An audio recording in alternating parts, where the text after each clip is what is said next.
He thought he was in control. How wrong he was. Come to the dark side, driving. It's the dark side, driving. Come to the dark side, driving. It's the dark side, driving movie club. From the deepest corner of the darkest universe, two brave hosts battle through nameless hordes of ghoulish monsters most foul, all to bring you the eternal glory of the Dark Side Drive-In.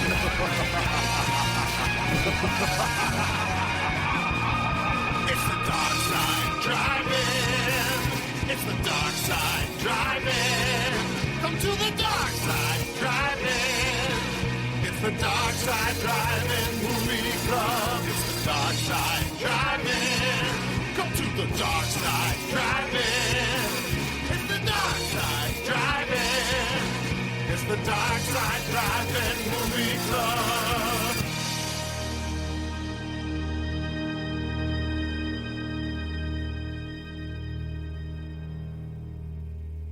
Thank you. Have a nice day. Greetings, ladies and gentlemen, and welcome to another mesmerizing, feminizing, final girlizing, that is, episode of the Dark Side Drive-In Intermission. We are joined, as always, by your hosts, with far too many ghosts. There's dripping with them. Stefan! Hey, thanks, Dave. I appreciate that imagery of me dripping with ghosts. I don't know what that even is. I'm going to have to see if we need to edit that out. Don't you dare touch that dial or whatever you use to edit things. And your other host, Shit.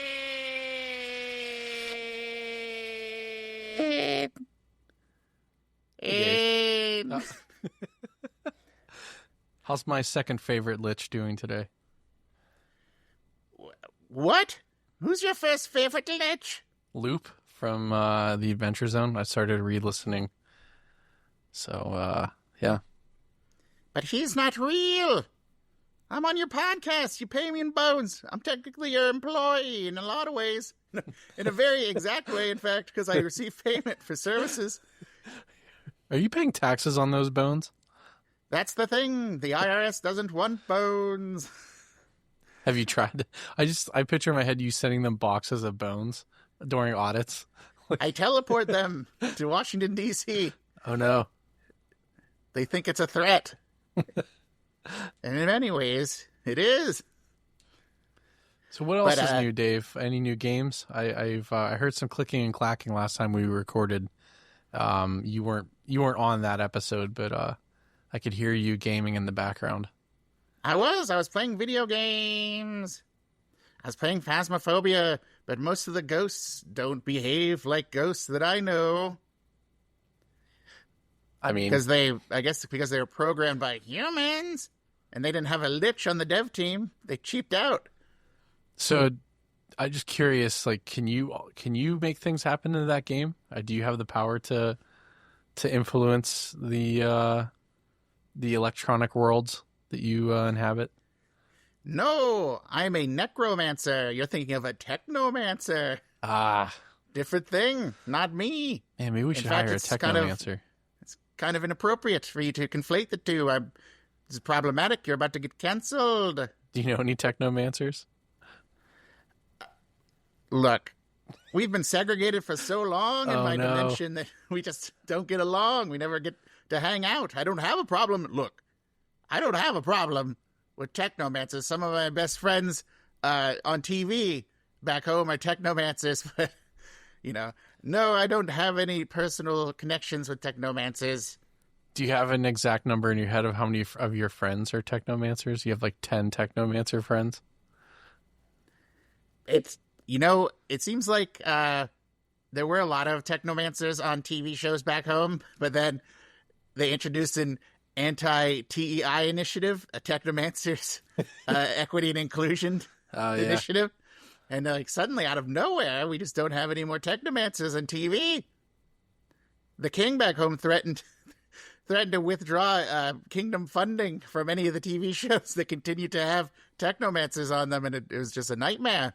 Oh, no. That's why I came here to this dimension. Nothing terrible is happening.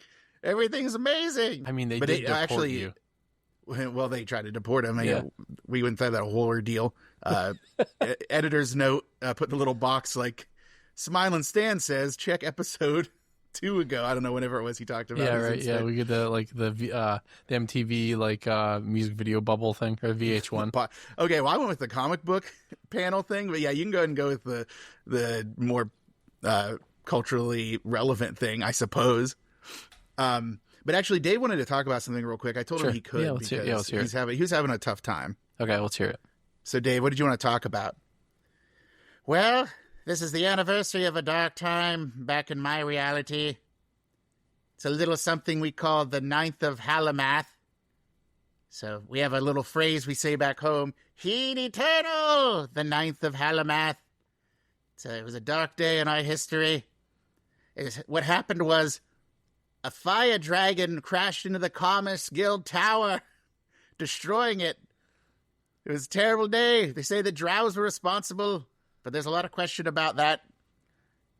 That's why we heed eternal that day. Do you have a day that you never forget that something similar might have happened?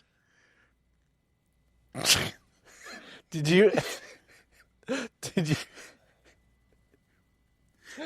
So I was telling Dave, I didn't want to spoil 9/11 for him, but I actually did some research ahead of time. Apparently, Dave's dimension uses the Lord of the Rings calendar. What are the odds? I think it might have something to do with like how, maybe not every reality matches, but they all rhyme. Mm-hmm. So, but essentially the Hallamath is the 9th month of that reality, but there are 30 days in each calendar day. So they get 3 back for that February, right? Mm-hmm. Then they lose 3 for January. January, March, and May. Okay. Then they gain 2 more, July and August. That explains why it's the 9th of Hallamath. So I actually, I contacted a friend of me and friend of the show. I guess if it's a friend of me, it's a friend of the show. Benno, who told me that my math was correct and my understanding of the Lord of the Rings calendar was correct. I have to specify which Ben because I realized that there's a Ben J, Ben C, and then I have a cousin Ben B. I may have way too many Bens in my life when you think about it at the end of the day. We should get him like one of those really thick like encyclopedia books, and like just as a joke, like, and they have it like hold all the lore for like Lord of the for the Middle Earth and all the lore, almost like the Silmarillion, but like make it really dusty. So when he opens it, he has to blow all the dust off to check our math on. Well, I messaged him on Instagram, so it very much not a very manual process. It was just all digital. It should be the rule whenever you fact check, you have to do it in person with him. So there's something I wanted to ask Dave about, though. Sure. So, hey, Darkside Dave, quick question. We have a little thing. It's like a conspiracy theory here that, like, say it was an inside job and jet fuel can't melt steel beams. And I was like, there's no way that in like a pseudo-medieval magical kingdom you guys have conspiracy theorists, do you? Oh, let me tell you what we do have. That. They say, there's some people who say that dragon fire can't melt obsidian, which is that the Commerce Guild Tower is made out of. I mean, I think dragon fire can definitely melt obsidian, but, there's not a lot of obsidian and not a lot of people have access to dragon fire. So some people think it was actually an ice wyvern that had a glamour spell, and then some spellcasters used a combination of shatter and fireball to make it look like dragon fire. So they're just trying to knock down the tower to give King Beorn Garrosh the excuse to invade Thanathin, the Drow nation. But I don't know about any of that. That seems kind of far-fetched to these old bones.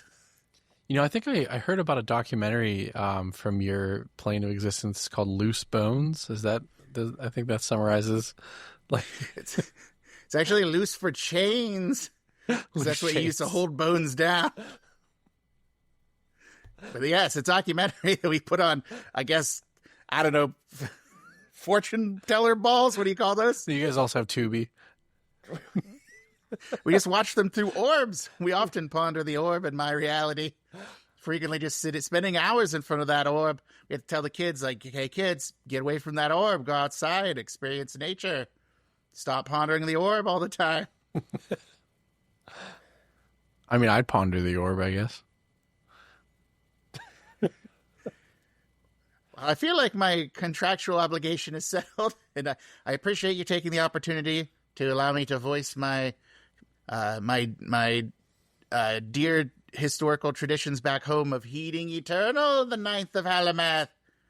So I'm going to go back and see if I can get a demon to not kill me in this Phasmophobia game. They're very aggressive ghosts, as you know. All right, bye.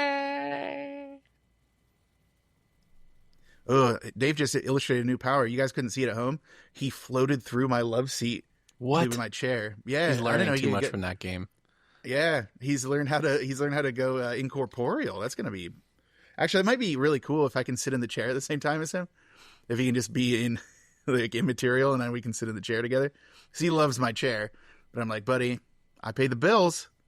You got to sit on either the couch or the love seat. The chair's mine. So, is he playing Phasmophobia yet? Is he logged in? The Xbox is on, but the TV's still off. But that doesn't mean he's not playing. I'm still not sure how he perceives things. Can you hear me? Dave, what's the ghost's name? I haven't even logged in yet, dude. What are you talking about?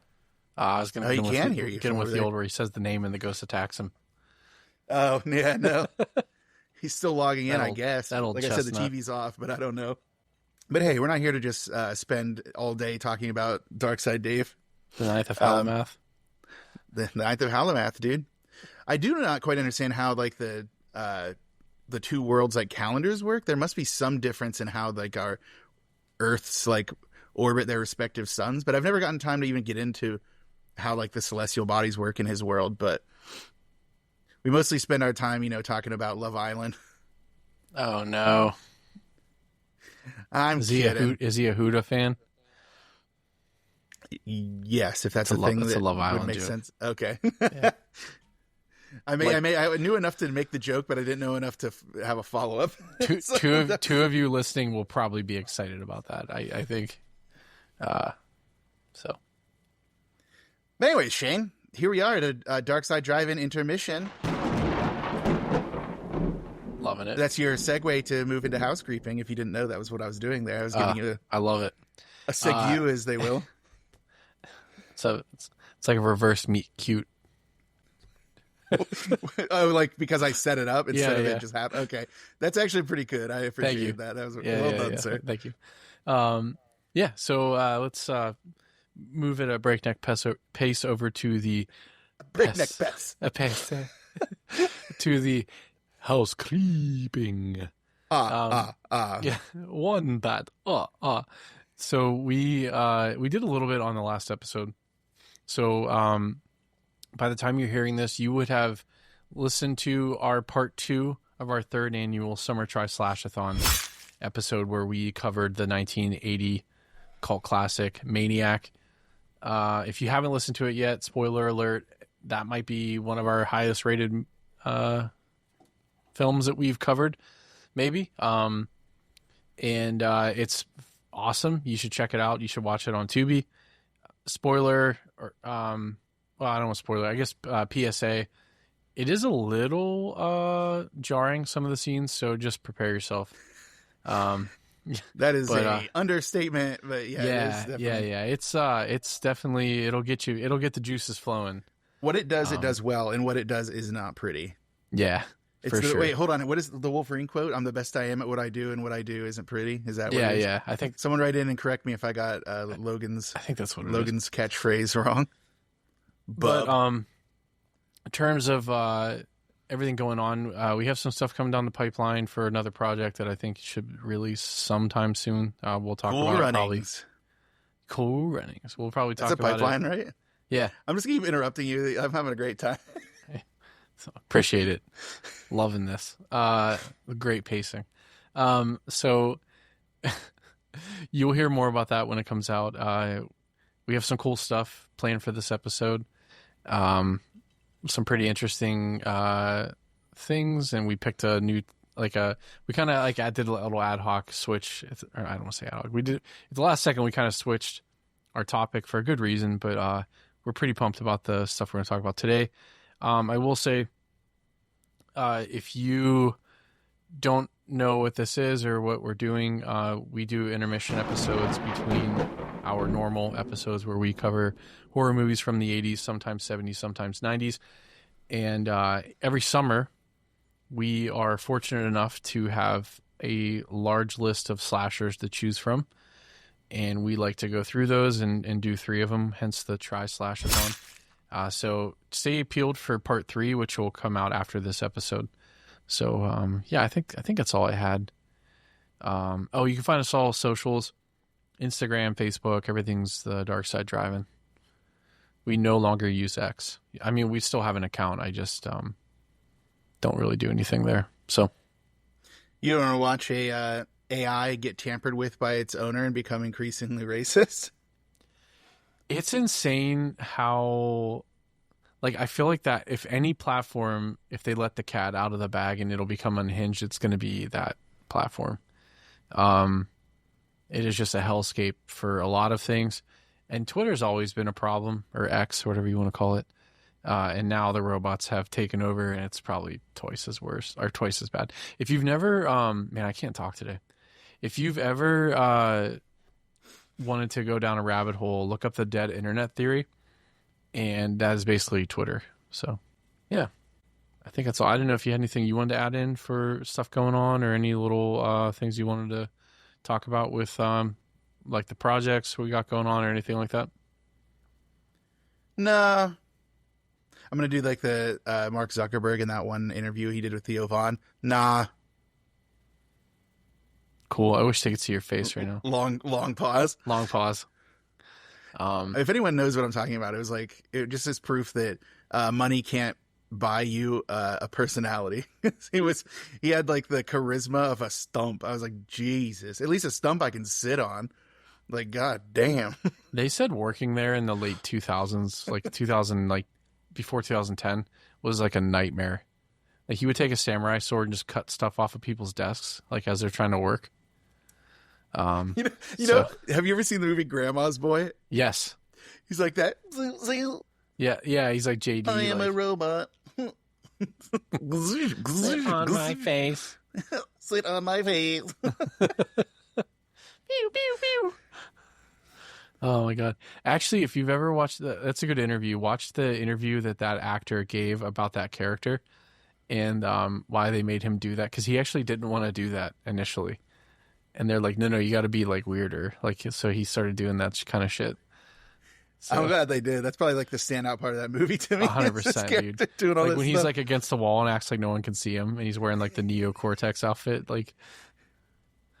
Yeah, you mean Neo from the Matrix? Yeah, that's his name, Neo-Cortex. Isn't Neo-Cortex the name of the bad guy from Crash Bandicoot? Oh, did I do a bad? You might have. I don't know. Let's check. We'll check our notes later. Let's not let it derail us for now. Someone will tweet us, and I won't read it because we don't use that platform. But put a comment on one of our reels. But I think, yeah, right. But I think it's time for a very special segment, something near and dear to our hearts. Is that the reason I kept derailing you? Yeah, the reason that people come here. I hear millions of comments on posts about this. Millions of comments that you must have paid for. Yeah, right. Yeah, this is the whole dead internet theory. I'm telling you, it's time for the Terrible 20s.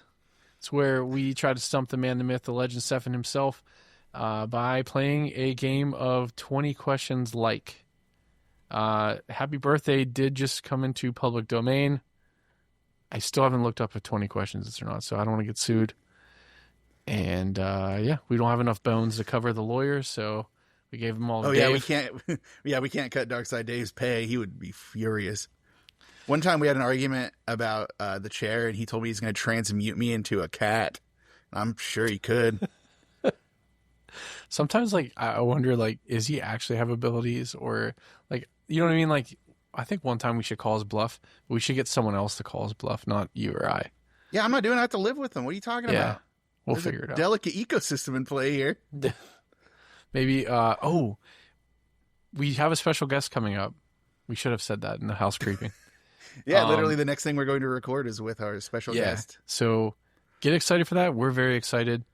We kind of hinted last time that it was one of our female friends. She's got a lot of opinions on horror movies, and she's pretty excited to come on board and kind of offer some insight. So I'm pumped. I hope Doom you Asylum all is are such too. a good movie for her to like come on to as well. For, it's just for like, sure. yeah, it has The the Prey right would have been energy. good too, though, because of the bear. scene. Yeah, the Prey has its own energy, but I really think that just like the zaniness. I don't want to show our hand too much about Sure. our next movie, but anyone who's going to watch a movie, Doom Asylum is bonkers. It is wild. Yeah. So Stefan, I'm sure you have exactly 20 questions that you would like to ask me. Hopefully fewer, but yeah, maybe. I have a really important one for you. What is it? Are you ready? Why, I'm the readiest I've ever been. I'm contractually obligated to say every time. Insert quizzitive dramatic music. I have to ask the questions. I was waiting for you to ask. This one's on you, pal. Jeebers. I was, what was it? By the way, earlier I said something. Well, let's not get into it. All right. So let's get that time period nailed down, shall we? Okay. Was it pre 9/11? No. So post 9/11. I think you know that I'm weaker after 9/11 for some reason. Well, society. Yeah, right? we're all weaker. Yeah. But yeah, no, I feel like you know it, so you like target it. Was it within the last 10 years? No. Took you a while to answer. I'm feeling like that means it was like. I forgot what year it was. Oh, okay. Like currently, not when this movie came out. All right, man. Take my notes.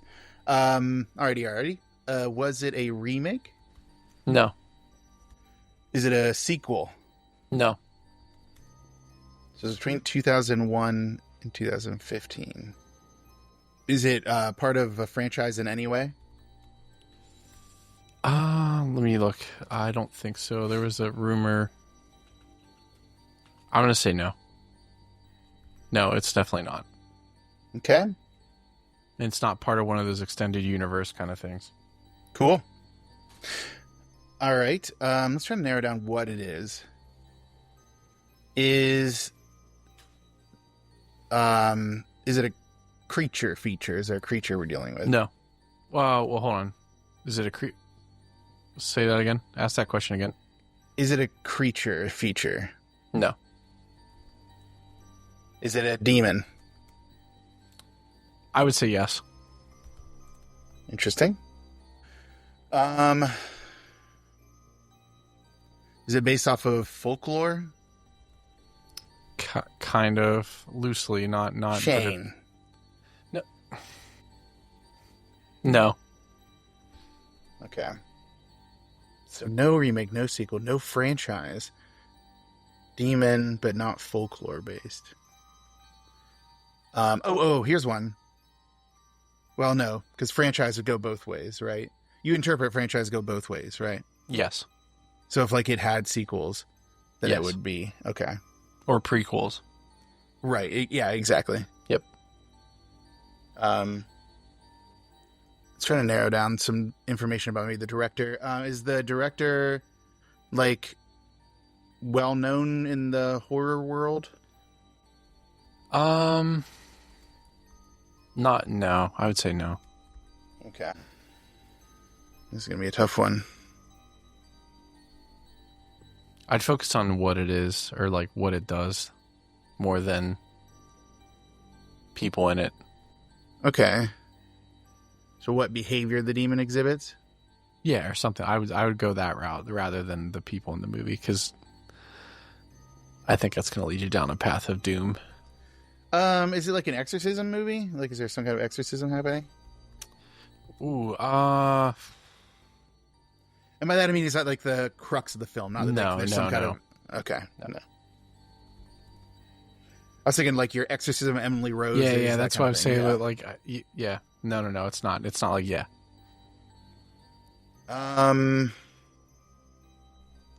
Does the demon consume people? In what terms? Any term. Like, it's Does not consuming them for sustenance. Like, it doesn't consume. Okay. So no, I'm going to say no. Okay. Okay, so let's recap for the listeners at home. Pre 9/11, no. Within 10 years, no. Remake, no. Sequel, no. Franchise, no. Creature, no. Demon, yes. Based off folklore, no. Horror director, no. Exorcism, no. Does the demon consume people? And we said for sustenance, and you said no. Oh, is there a curse of any kind involved? That's unclear. So I wouldn't count that as a question. You gotta pick movies that make more sense. Dude, if I didn't write the fucking plot, I can't make them like do exposition to say if there's a curse or not. I just mean, like, why are you picking these vague movies? It's not vague. You're just asking vague questions. I guess that's not really that vague. How's that vague? Yeah, It's not that vague. very, very relevant. It's not like so what does the demon fucking do then? It doesn't eat people and it doesn't curse them. So what does it do? Just like, does it live in their fucking couch like Darkside Dave does? Oh, he's Maybe. glaring at me. He's mad. Sorry, Dave. Yeah, we might be done. I can't think of anything else to bring up. maybe like focus on like where it takes place. Where? Like I think you figuring out. I'm not like the medium, maybe like figure out how it manifests. All right. Does it manifest from an object? Yes. Is the object like a box? No. Okay, it's not a Dybbuk then. Well, that would be folklore, so. Is the object a doll or dolls? No. Yeah, I'm not getting this one. How many questions you got? 15. So this is an Australian film. Okay.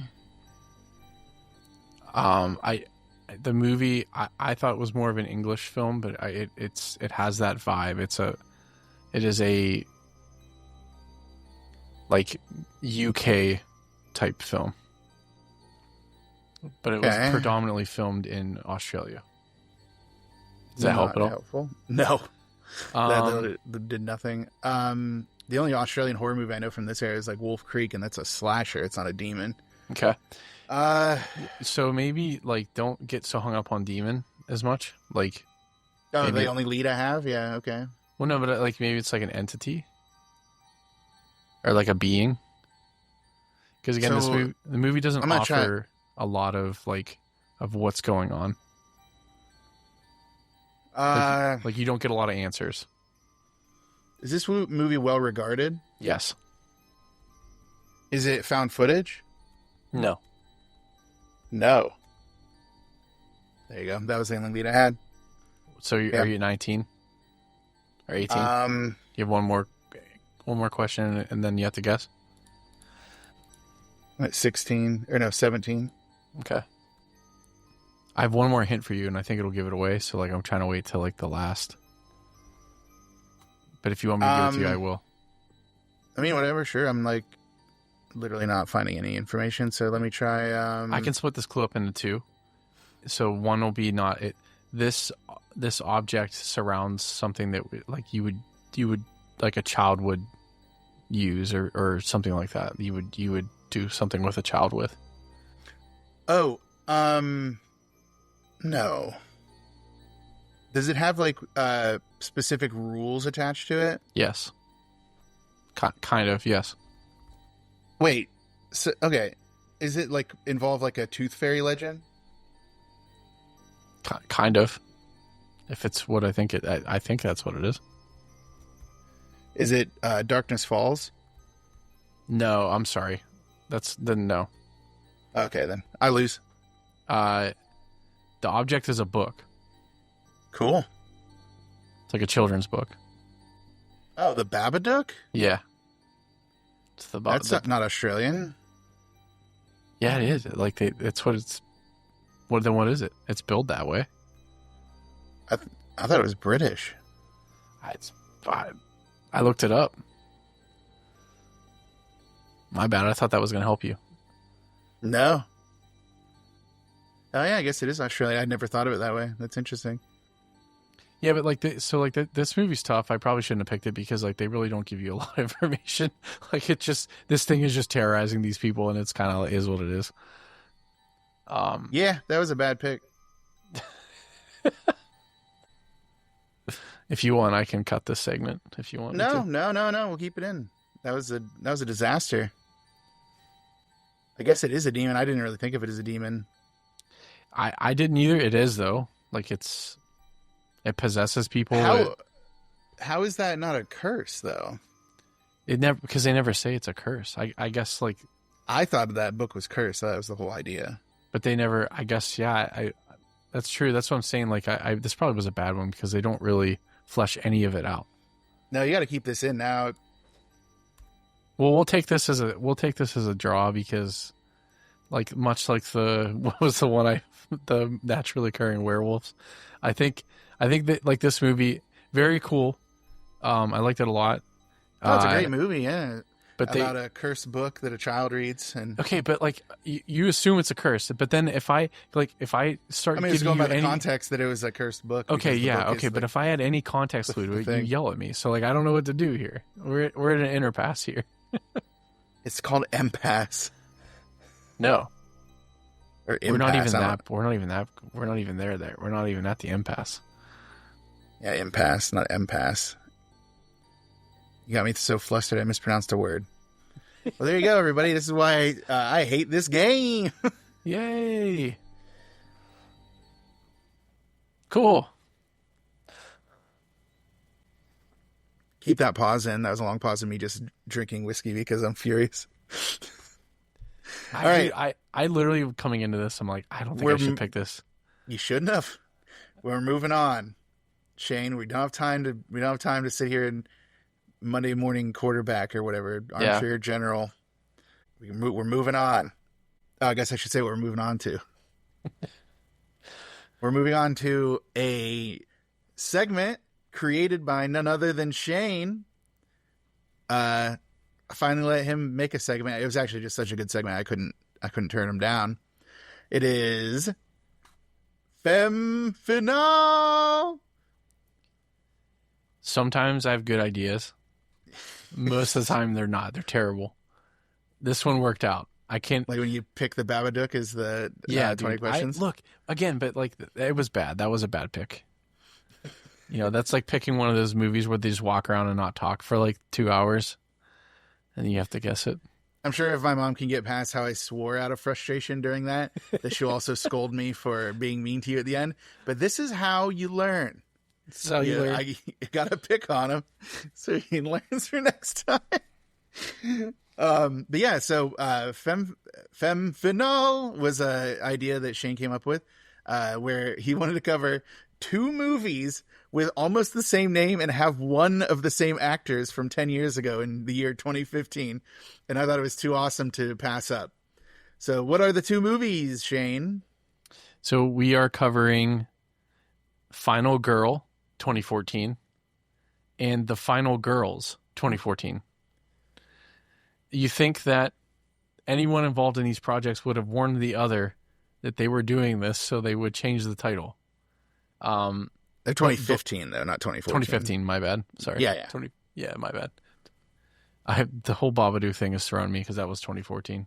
You're off your game now, dude. You're on your back foot. It has ruined me as a person. You got to rally. That was so 3 minutes ago. We're back. We're in it again. I'm ruined. Anyways, so this movie stars Alexander Ludwig. Well, not star, but he's a main role in both movies. You think he would have said, "Hey guys, yeah, I'm kind of working on this other thing with the exact same name," and both names are very accurate to what is going on in the movie. So, Correct. I think we want to talk about Final Girl first, right? Yes, we're going to start with Final Girl because that is the one that I remember the least because I'd actually watched it a while ago and I was not able to complete a rewatch of it, but I watched enough of it to recall a lot about it. So I can give some of like the boilerplate details, but just to let the audience know, the reason I went with the femme fatale bit is because of the pun. It was the femme fatale pun. Yeah. Here's something you need to know. If you want to get me on board with something, do a pun and I will be like, yes.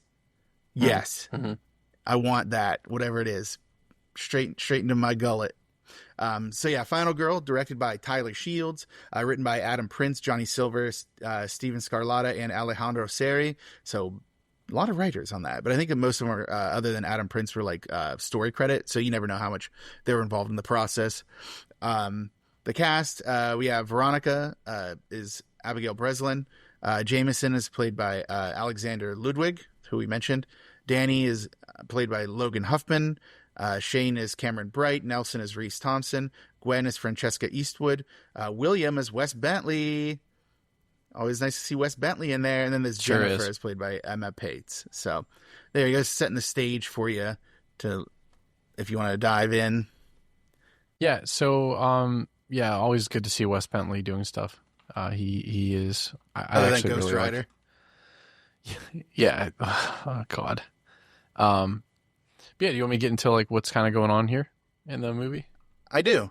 So this film, I think, plays on a lot of the tropes, specifically with like slasher films where, you have the final girl, right?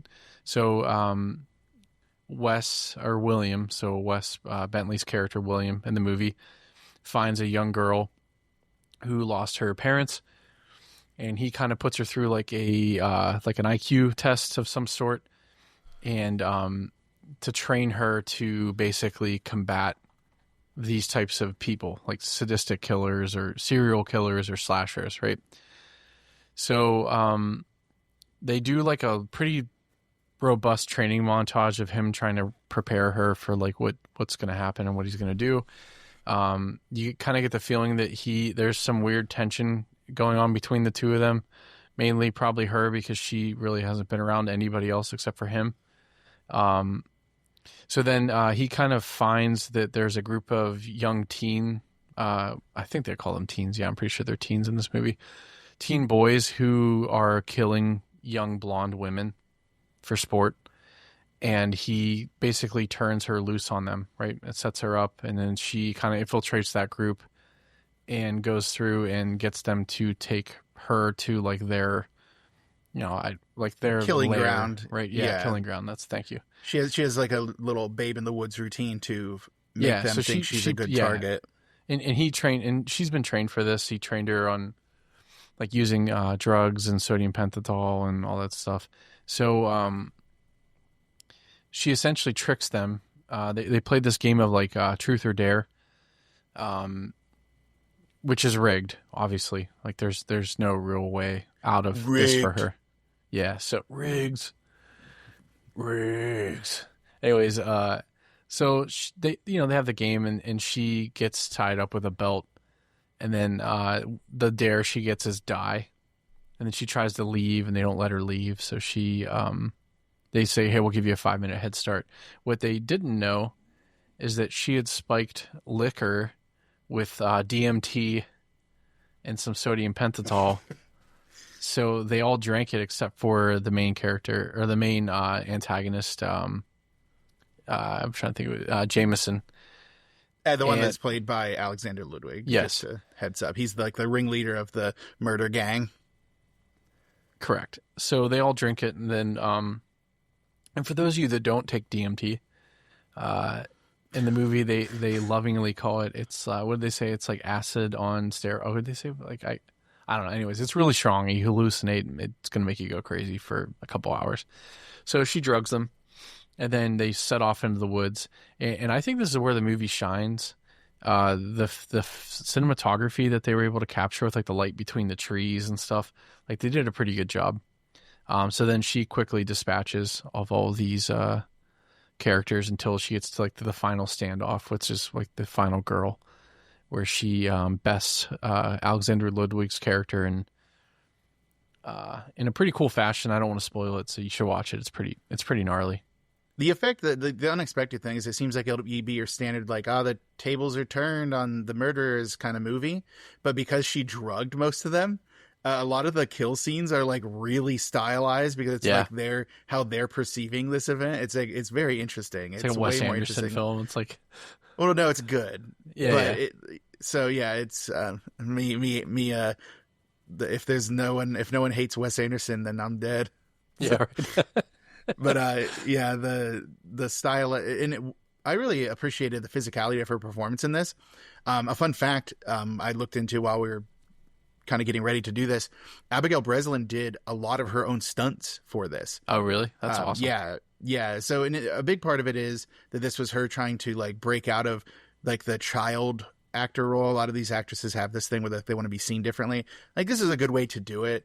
Another corollary, though, unfortunately, is the director like took some racy photos of her, even though she was like 17 at the time. Like, they weren't like bad, but they were racy. So everyone's like, whoa. And she was just like, no. She just wants to like break free of this image. So like, that's a bit questionable. But it was really cool to see that she was like putting a lot of work into a performance like this to try to break that like Little Miss Sunshine, I was gonna say, of stigma she was stuck with for a really long time. For those of you who are like, that name sounds familiar, she was Olive from Little Miss Sunshine. So she's also Little Rock in Zombieland and the sequel, Zombieland 2 Double Tap, I think it was. I don't know. Mm-hmm. So, yeah. And those who don't know like who Alexander Ludwig is, I think a lot of people know him from Vikings, probably, where he played Dorn Ironside. Yep. He's in a lot more stuff lately. He probably came to prominence first when he played one of like the career contestants in Hunger Games. He was from the district Jack where Quaid they was trained. one of them. Yeah, he was like, because like Jack Quaid was Marvel. I remember. I can't remember. He had like a Roman style name, didn't he? Cato. Yeah. So yeah, he was one of like from the career districts. So that's kind of like probably where he first came to prominence, I would say, maybe. But yeah, like I enjoyed this movie. I think it's really cool. You know what you're getting into, and at the end of the day, it's like John Wick. Is she gonna lose? No, she's the one who's trained for this. Like, she's ready. But like the way that they kind of introduce these other elements of it, that she's more toying with them, and the way that they see the events, especially the drugged ones, it just makes it like kind of fun to watch. It definitely didn't go where I thought it was going to go. I will say that. Like when I saw it, I was like, oh, it's going to be a straightforward reverse slasher, like a You're Next kind of scenario, you know? And instead it was a little bit more formalistic than that. Like not formalistic. That's not the word I want to say. I don't know. It was just like a little bit more creative than your standard boilerplate, like the turns are tabled on the killers kind of thing. So yeah, it kind of like subverts the whole trope, right? Right. I mean, well, here's the thing. Like, You're Next, which is probably the other gold standard for this kind of thing, in my opinion. You're Next does still subvert the slasher trope, but it doesn't do it in such a like artistic way, like the way that they're all hallucinating and the way they see. Because like there's like what it looks like a soundstage a lot of the times. There's just like lights on them and darkness all around them. Like it's just her and the. It's like there's a spotlight. Yeah, it's like really, it's cool. Crazy the way it kind of like reminded me of like a never mind, I don't want to say that. I'm gonna have to say it now. No, yeah, you gotta say it. Do you remember the Broadway melody from what was it, Singing in the Rain? Yes. Where he's like, gotta dance, and like he was like going through the city and they'd have the spotlights on him and anyone he's interacting with. It reminded me of that. That was such a dumb thing to say. Why would I bring that up? But like that was what it reminded me of, was like the Broadway melody segment, like the ballet segment. Was it that? But what's cool though is like all the male teens, they have that weird like, not Singing in the Rain vibe, but they have that old timey, like they seem obsessed with like the late 50s kind of like aesthetic. You know, they're in tuxes. They're driving a late model, late 50s like sedan or like a coupe, like I don't know, some big like a bigger car, like a Cadillac. Yeah, like you get the feeling that they're like wealthy, but like it's indeterminate. Sure. when we are really. I mean, there's Right. hints to when we are, but it does have that like kind of outside of the temporal reality kind of thing to them. So pretty cool. I really like the movie. Highly recommend it. It's on Tubi, so definitely check that one out. All right. Well, moving on to our next the next movie of our segment, Femme Finale. You like my little bit I'm doing there? That I do like one? it. We did The Final Girls, as you said earlier, also from 2015, directed by Todd Strauss-Schulson, who's, when I looked at his credits, the one that stood out to me the most was A Very Harold and Kumar Christmas. Written by M.A. Fortin and Joshua John Miller. It was actually Joshua John Miller was working through processing the death of his father when he wrote this, which you can definitely tell when we discuss this movie more. That is part of it. They also wrote recently they wrote The Exorcism, which is like one of the 2 exorcism movies that came out recently with Russell Crowe. Not the one, the Pope's exorcism, the other one. And Joshua John Miller is also an actor. He's been in a lot of different things. For our cast, we got Taysa Farmiga playing Max Cartwright. Malin Ackerman plays Nancy, but then also Amanda Cartwright, so Max's mother. Alexander Ludwig plays Chris Briggs. He's a good guy this time. Nina Dobrev of The Vampire Diaries plays Vicky Summers. Aaliyah Shawkat plays Gertie Michaels. Thomas Middleditch is Duncan. Adam DeVine is Kurt. Angela Trimber is Tina. Chloe Bridges is Paula. Torian Thompson is Blake. And the murderer, Billy Murphy, is played by Daniel Norris. So recognizing a couple of names there, Thomas Middleditch and Adam DeVine, and obviously Aaliyah Shawkat. Those are mostly people who are in a lot of comedy stuff. Is this a comedy, Shane? I Is think this it a horror is. comedy? I think it is. I think it is.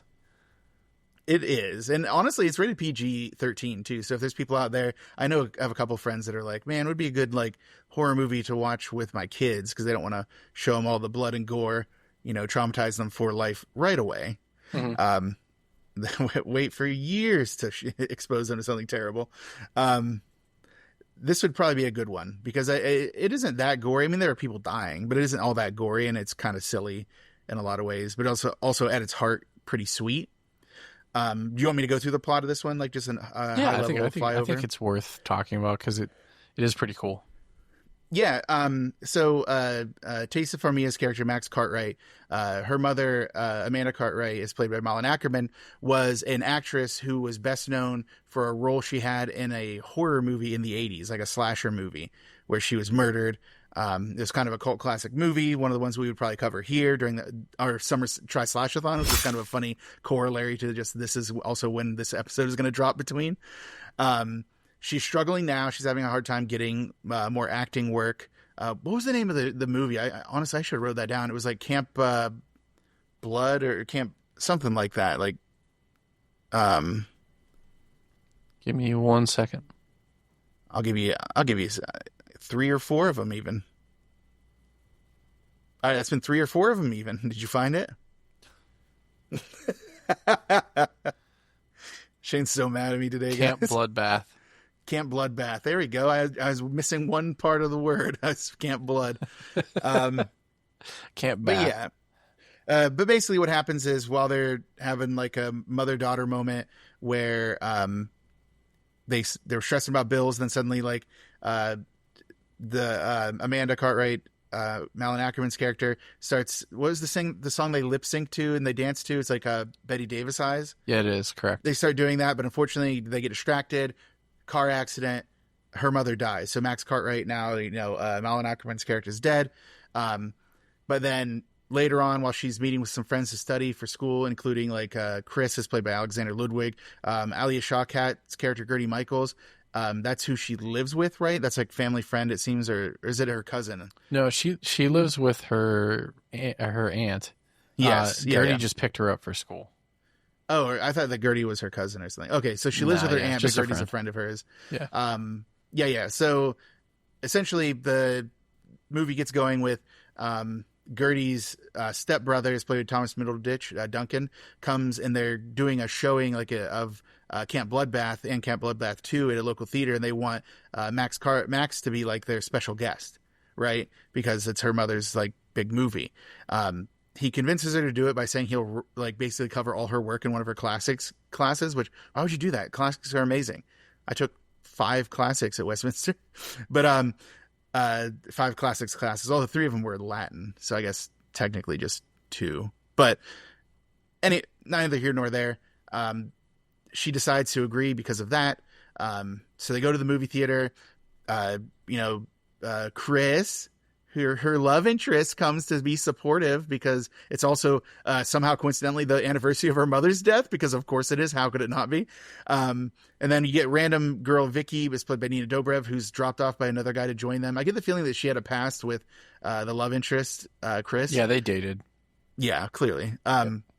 Basically, during one of the murder scenes, there's like it's almost her mother's murder scene, but then there's like a Final Destination level of occurrences that happen that force the theater to catch on fire, and they can't get out through the back. So what they do is they cut through the screen and step through it. But Shane, what did they do? They stepped into the movie.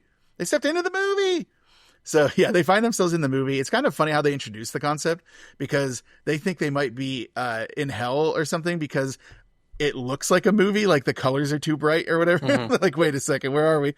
And then the van that a bunch of the characters are going to camp in comes by, and then they're like, yeah, it's down that way. The camp's down that way, and they leave. It's like, 92 minutes later, they come back again. So that loop repeats a couple times, and they realize, we're stuck in the movie. That's the length of the movie, is those 92 minutes. So they eventually decide that, like, okay, the only way for us to survive this is to stick with the final girl, get to the point where she can defeat the killer, and then we'll be free of this. Right. So they go into the movie and try to do different things. I won't spoil too much of the plot after that. Just like that's the high level setup. Obviously Max is going to have complicated feelings seeing Nancy, the character that her mother played, but doesn't know it's her mother. It's the character. So there's a lot of like interesting interplay there. I think Adam DeVine's character is pretty funny. As this, like, he's supposed to be like this jock. I'm like, Adam DeVine's not, it's not like he's not in good shape, but he doesn't seem like the stereotypical jock. But they make a joke. That's kind of the part of the thing too. Part of the joke, yeah. Yeah. And he has like one of those midriff shirts like that we saw a lot in the sleepaway camp. Yeah, right. So, like, and they make jokes about it. So yeah, a lot of this is like very lighthearted. Like people are dying, but it's like, kind of done with like this tongue-in-cheek kind of thing. Right. I think their ultimate plan, like they realize that if if a girl takes her boobs out, that's what attracts Billy the killer. So like we have an operation to capture him. It's called Operation Booby Trap. So they're gonna lure him. Yeah. So it's just a kind of a funny movie, and it ends up, in my opinion, being very sweet, because eventually Max does reveal to Nancy that she is the character played by her mother, and she kind of like steps up to save the girl that would be her daughter. So it ends up having more of a heart to it than I expected, which I really appreciated. Yeah, I didn't expect to feel that much.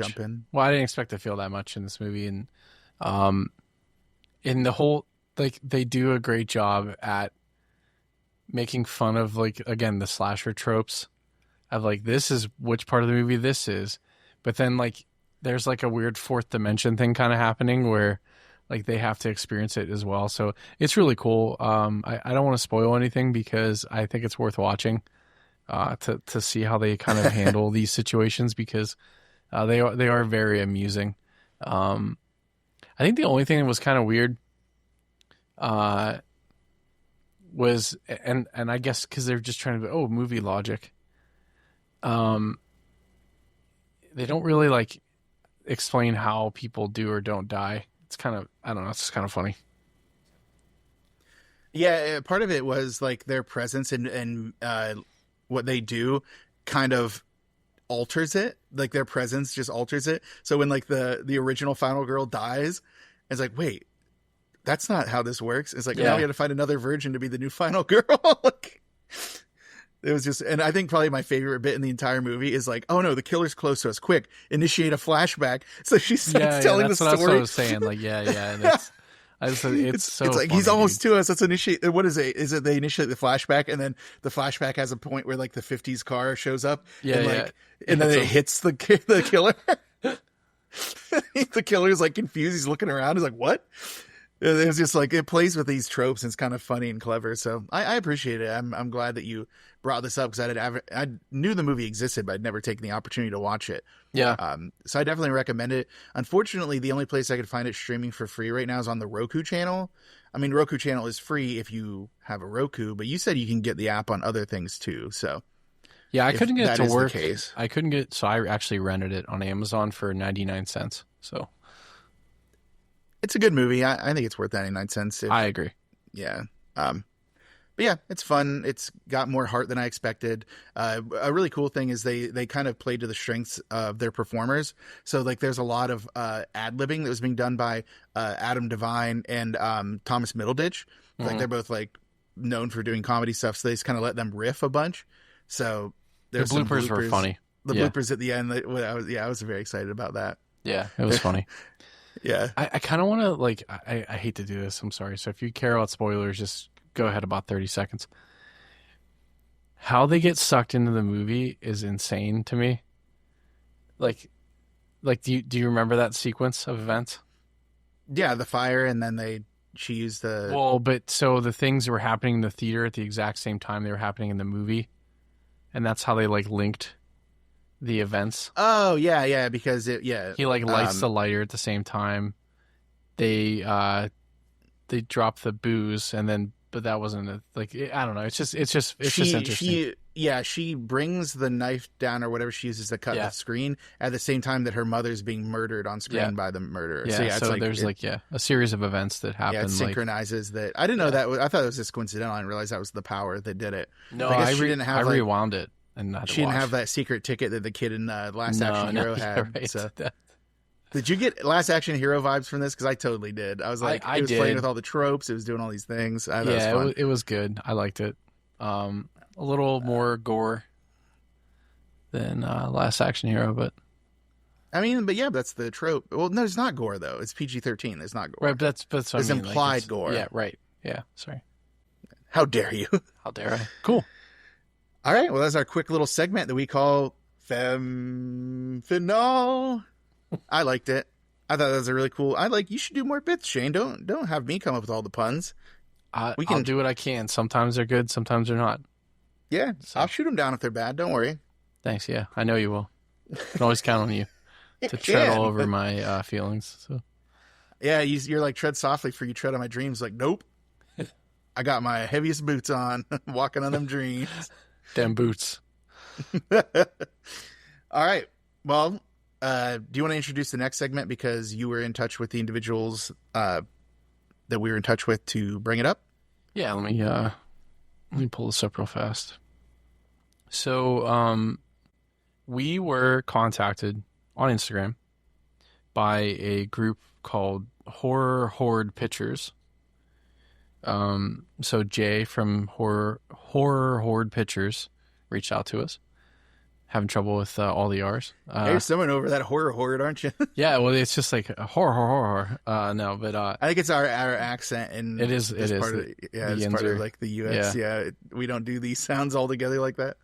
So, so Jay from that group had reached out to us and said, "Hey, we are starting a YouTube short, YouTube series called The Bunny and Bear Show."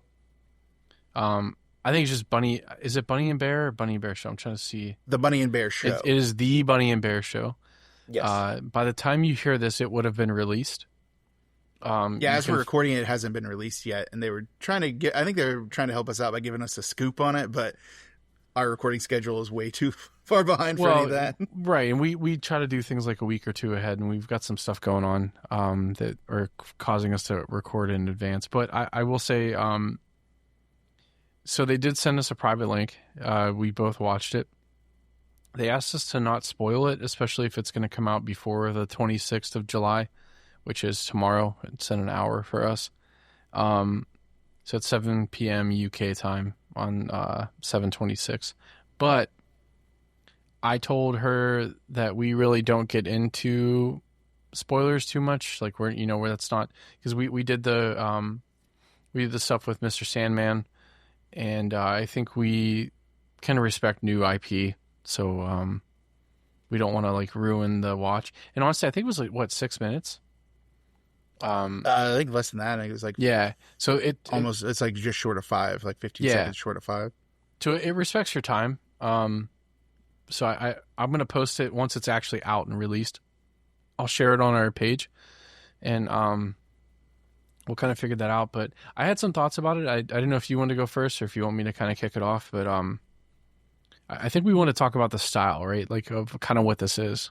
The analog horror of it all. Yeah. I mean, analog horror is not a new phenomenon, but like as technology has gone forward, it seems like more of a retro way to do certain things. Yeah. Probably the biggest example is like Skinamarink from a couple years back.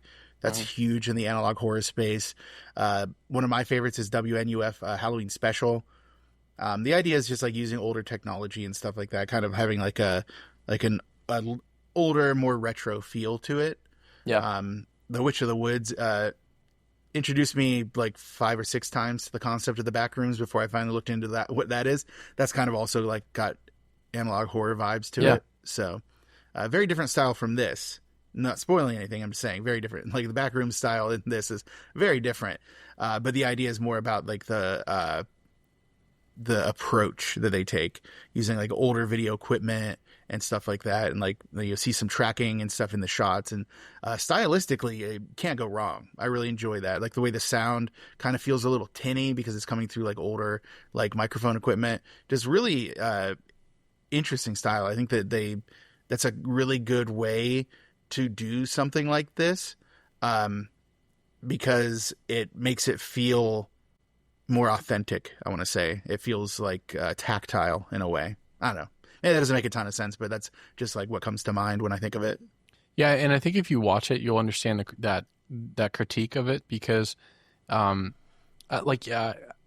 me, a way that I thought about this is this felt like I love VHS. I think you love VHS. I don't want to speak for you. Well, you can't see in the background all of those VHS tapes on that shelf behind. No, I'm sorry. The movie VHS, like. Yes, also good. Yeah. So this had the vibe of like if they this feels like a tape they would have found in that collection. Like obscure, like they're not giving you a lot of information right away. There's a lot of stuff going on. You're kind of getting information kind of given to you, a lot of visual cues and stuff. And I got that vibe from it, which is a compliment. I love VHS, and I love that look, with that analog look. I think it was very popular, like you said, about 3 or 4 years ago. And I think this nailed it. I mean, what they were going for. So definitely check it out. We will post links once they're available. But yeah, thanks, Jay. I will say, just like not to spoil anything, as a caveat though, there's some blood gore elements to this. Okay. So I asked about that, right? Yeah. So I just want to like warn our audience ahead of time, because some people don't like that kind of thing. So I don't want to send them into it without knowing.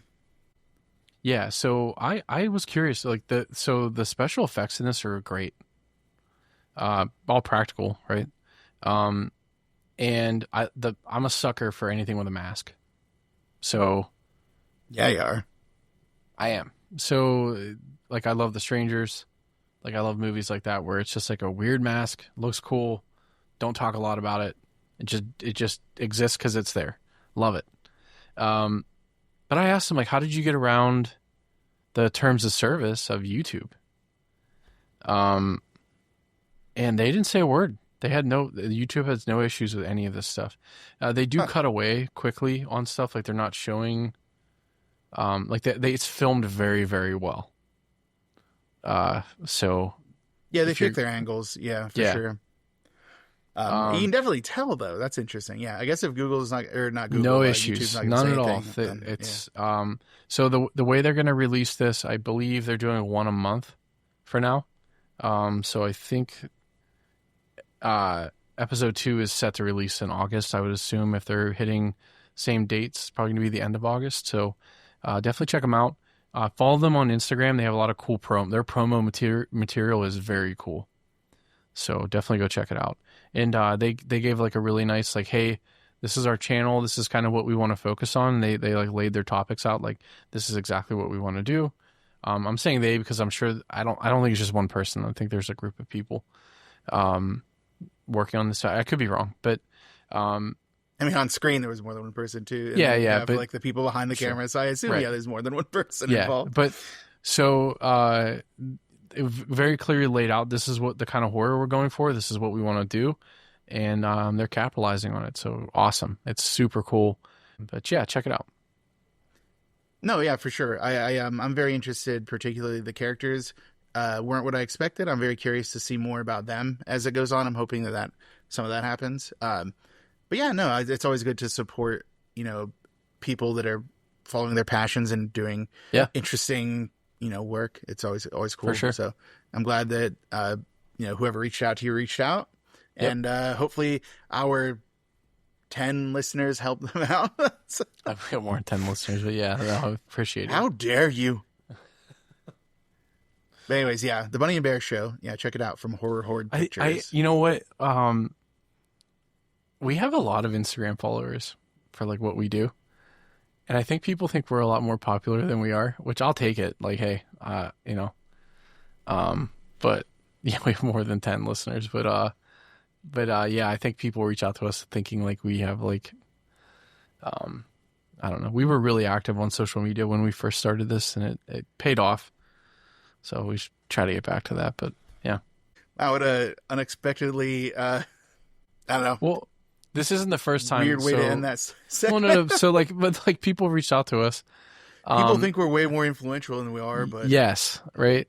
But anyways, so here's Wonderwall. Like what? Yeah, right. Yeah, that's kind of like, but what's that? You really took the wind out of our sails at the end. I'm so tired. It's been trying to help week. these new friends. And it's great. Watch it. Yeah, it's so good. We have a lot of followers, so whatever. Well, no. It's just funny to me that we're getting these opportunities to talk about this stuff. It's like also, kind of surreal. I think that people who are working in the space where we're not doing art like they are. Like what they're doing is like, in my opinion, real like actual work, like art. Like what we're doing is just being jags, talking about stuff. Yeah, but no, it's if we can do what little we can to help boost their efforts, cool. Every hell yeah, good I'm gonna post the shit out of it. So every good turn deserves another. So there you go. That's where I'm going to land on it to try to bring up Shane's like Hindenburg moment there, where he just wanted to square us to the damn ground. What was that about?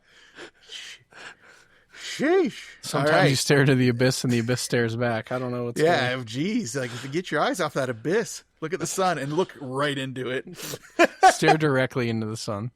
Don't blink. Don't do that abyss anymore. Stare directly into the sun. Nothing can go wrong. Make sure you go outside during an eclipse and stare directly. I just got a text from my lawyer. He said, yeah, a lot can go wrong. Don't say that. Don't say that, yeah. Sorry. We gotta walk that back. Yeah. Let me issue an apology. Sorry that I told you the sun's chill to stare at, guys. All right. Next segment. Oh, is that a funeral dirge I hear? We're going to pull up the two obituaries. This is me riffing while Shane pulls it up to share screen so I can look at his so we're on the same page for once. It turns out people like it when we're united in our discussions and not just like each of us talking about different things. I'm going to help you out here. Please do. Is that better? It is better. All right. Well, it's bench warmers. So that's huge. Big in the horror community. Come on, man. Move on. Jeepers Creepers 2. That's a real one. Sphere is kind of sci-fi, not really horror, but still good. Based on a Michael Crichton novel. Oh no, Hostiles. That's one about the horrors of America's problematic history. True horror. Have you ever seen that movie? Yeah, it's bleak. It's a bop. It's bleak. Donnie Darko. A lot of people are fans of that. Oh, there's RoboCop. He said it was on the way out. Yeah. Chinatown. It's sad to see that go. I'm a fan of Chinatown, not a horror movie. What is that? Spartacus Blood and Sand, the television program? Yeah. Oh no, Metropolis. It's not a horror movie, but you know how I feel about Fritz Lang. Nosferatu's leaving? You were going to try to scroll past that? Both the colorized version and the non? It's public domain. Why don't they keep it? This is infuriating. RoboCop 2's out.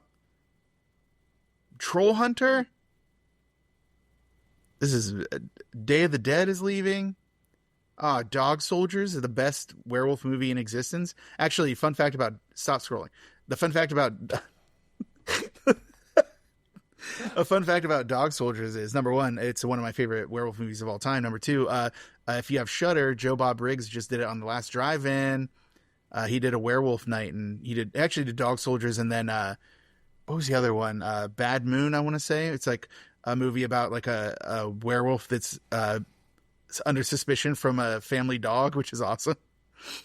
All right, you want to talk about Silent Hill Revelation? I've never seen that one, but it's also leaving. 47 Meters Down is leaving. What a terrifying time for a shark movie to leave. The summer's when you want to watch shark movies. It is Shark Week this week. I know. My coworkers told me. I didn't actually know until they told me. Dead Ringers. Yeah, Dead Ringers is going. Oh, man. Idle Hands with Seth Green.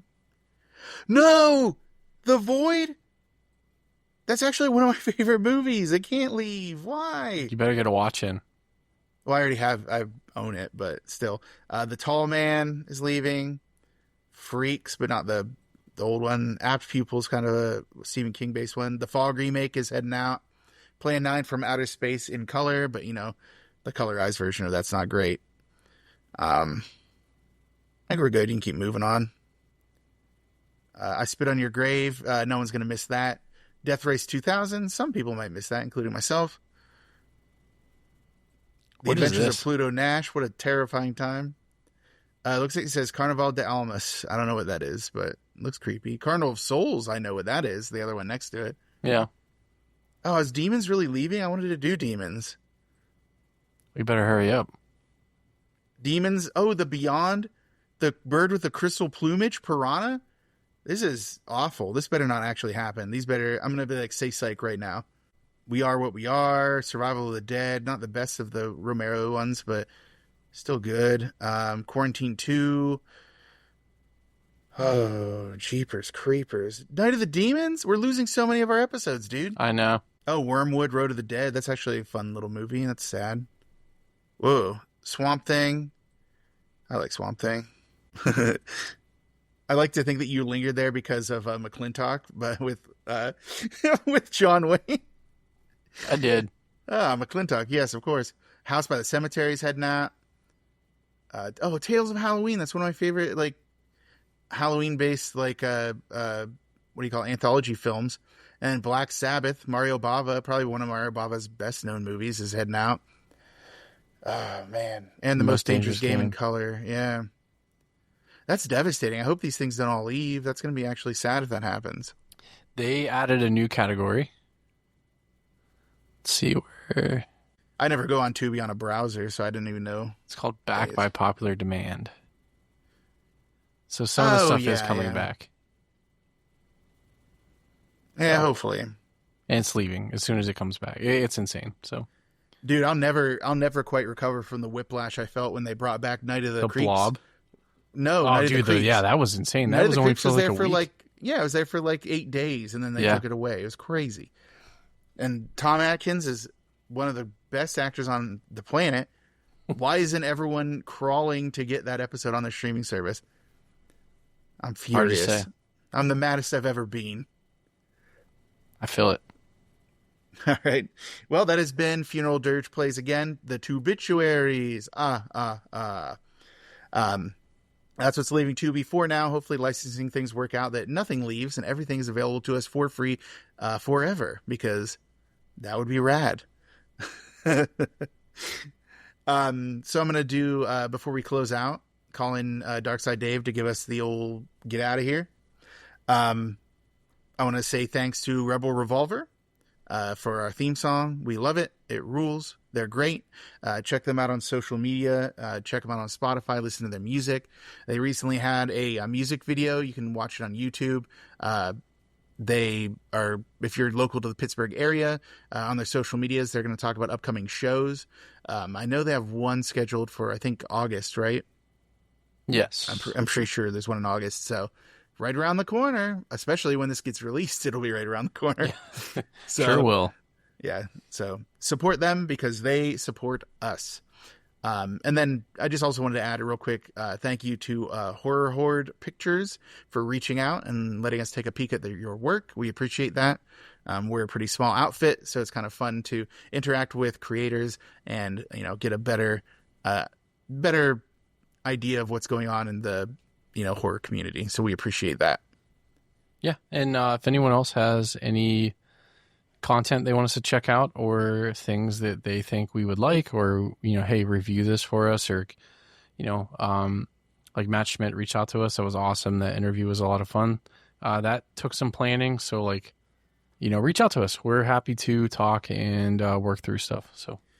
Yeah, the interview thing, I like to do my research beforehand, so I need time to prepare. If you want to, for sure. If someone for some reason wanted to be interviewed by people who aren't journalists and are just kind of a couple of jerks doing stuff, call us up. But I will need time to prepare, so at least I look semi-professional when I do it. I've had like horror authors reach out to us, and I don't know if that's like our jam or not. I'm not, because you know how to read. Yeah, right. Apparently, I can't do 20 questions, so. Oh, no, such a baby. So,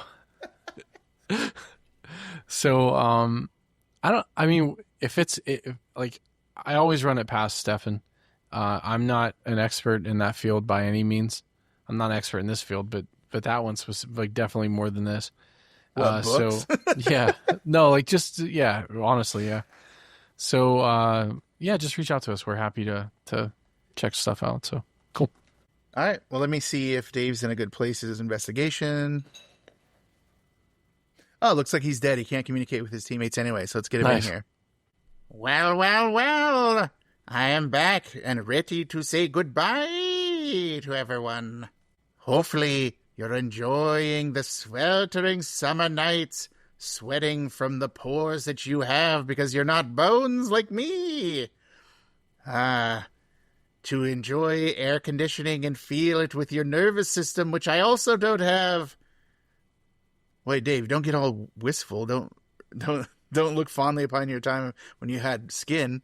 It's like, you're right. That is when I got arrested for my drug possession. What a dark time in Darkside Dave's life that was. Anyways, you've been listening to the Darkside Drive-In Intermission. As always, your hosts with the not the most ghosts, actually. I just checked my ghost graph. Says you guys are falling behind. Looks like Stephen Colbert is now the host with the most ghosts. Oh no. Yeah, sorry about that, but don't worry, he's not long for this world, thanks to your leadership.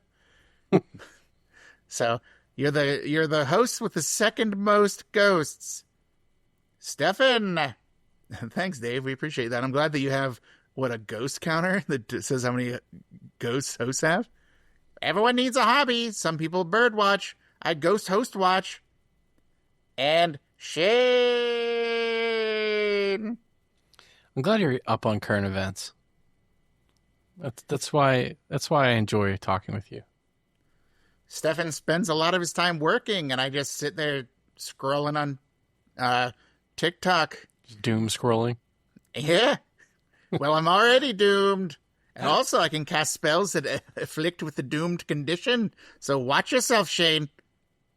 You better watch yourself when you step to the man. I think your bone contract's coming up. So you need to... Never mind, you're great. And everything you do is perfect. I think Stefan was too hard on you about that 20 questions. That was a good movie. I'm sure. And he's watched it a lot, and you know he's watched it, so he should have known. All right, Dave, don't turn on me. Yeah, Dave, I'm still your landlord, sort of. I'm trapped in a difficult position. I'm just going to end the show then. Ladies and gentlemen, stay cooled and stay ghouled. Wait, that's not the right one, is it? It's ghouls out, pools out, right? We don't know. Bones out. Phones out. I don't know. Phones out, bones out. Phones out, bones out. Goodbye, everyone. I don't know what that was. He doesn't usually do ghost sounds at the end. I guess he's wobbled. I felt the wobble away. He apparated. Yeah, he did. That's probably what happens whenever he goes like incorporeal. Like he makes weird sounds. All right, let's call it. We're done here. All right. Thanks, Bye. guys. Bye.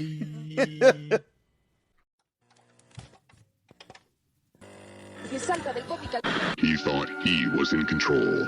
How wrong he was. Come to the dark side, driving. It's the dark side, driving. Come to the dark side, driving. It's the dark side, driving movie club. From Dynamis Media comes a horror cyclopedia. Watching movies from the gates of hell. Covers ripped from a blockbuster shell. Officer Bosch is the only good car. Chunks and the stuff just can't be stopped. Things get hairy in the werewolf's lair. Turn the corner and the prowler is there. It's the dark side driving. It's the dark side driving. Come to the dark side driving. It's the dark side driving movie club. Shane's the one who runs the show. He produces and keeps the flow. The Savini of the ones and twos. Only Jack Cordell has bigger shoes. Stefan does the bulk of the research. His descriptions just can't be besmirched. Lots of synopses are the top of lore. Just like Lamson, you'll be begging for more. It's the dark side driving. It's the dark side driving. Come to the dark side driving. It's the dark side driving movie club. From the deepest corner of the darkest universe, two brave hosts battle through nameless hordes of ghoulish monsters most foul, all to bring you the eternal glory of the dark side drive-in.